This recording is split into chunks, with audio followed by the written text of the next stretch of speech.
We'd like to tell you a story about a salesperson. Meet Chris. Everyone said Chris was made for sales. He was outgoing, persistent. His view of sales was that it was merely a matter of convincing people, persuading them, and overcoming their objections. It was all just a numbers game. Chris found a company with products he believed in. So his new company gave him training and all the tools. They told him exactly what he needed to do. But at the end of the day, he still had to be committed to knocking on over 100 doors a day. Chris does this, and here is one of his typical sales calls. Chris shows up and has only one thing on his mind. I need to sell. The buyer, on the other hand, not so enthusiastic. He's thinking, what do I need to do to not get sold to? So Chris starts the sales call, and he begins delivering his pitch, and you know what? He sounds like every other salesperson there ever was, because he uses the script and training that his company gave him. He doesn't do anything personally to connect with the prospect. He's just the company figurehead, telling this innocent and hapless prospect exactly what his company wanted him to tell the prospect, what the company does, and why they're the best. What Chris doesn't realize is that the buyer is trying to figure out who he is, who the salesperson is. Is this a trustworthy guy? Is this guy out for his own good or mine? Chris helps the prospect answer those questions because he acts like everyone else and therefore reinforces the stereotypes. Chris is unaware of how the prospect sees him. He believed he had to be Superman, parachuting in with all the answers. The prospect quickly becomes uncomfortable, crosses his arms, and puts up a salesperson barrier. Chris keeps motoring along, not realizing that all of his talking points are just getting deflected. Even questions aren't getting through. To the prospect, he's just another salesman. And we quickly get to the end of the sales call. No thanks, I'm just looking. When he hears those words, Chris's shoulders sag and all the air goes out of him. In the back of the prospect's mind the whole time has been the idea that the seller's gain is my loss. And Chris, by sticking to a canned script, never got through that barrier. He just didn't connect.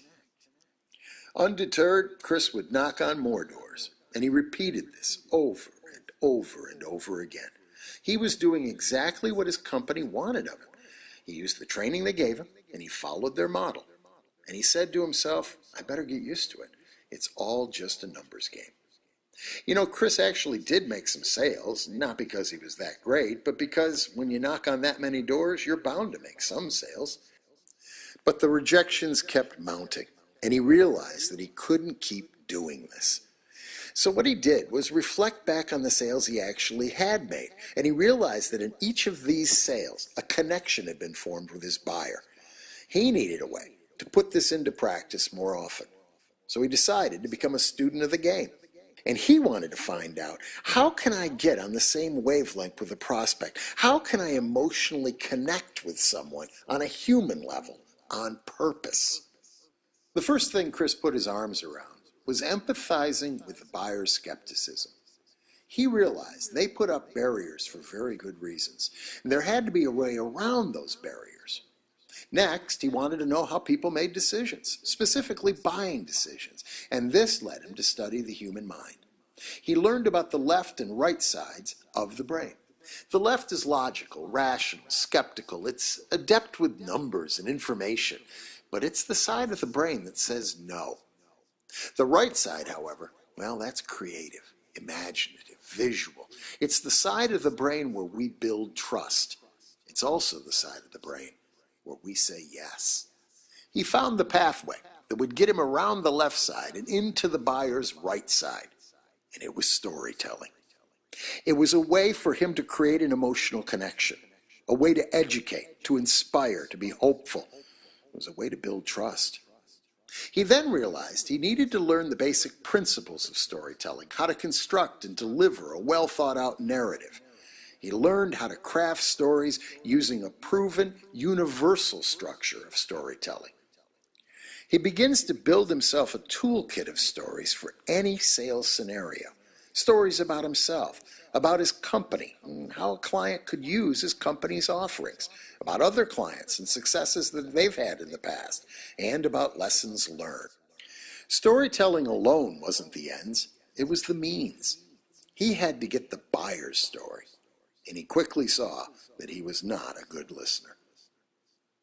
He learned he had to listen with more than just his ears. He had to incorporate sight so that he was in tune with the other person's feelings. He had to pay attention to body language. He was given an active listening model that contained the building blocks he could use in real life. The result? He became a more purposeful listener. Now Chris goes back into the field with a new approach. First, he recognizes his prospect's skepticism. Then he relaxes and tells his prospect a story about another person he's helped in the past. That then invites the prospect to tell him a story, and he actively listens. He finds out there's now an open exchange of information and new ideas. An emotional connection has been formed. He then realizes he can repeat this over and over again.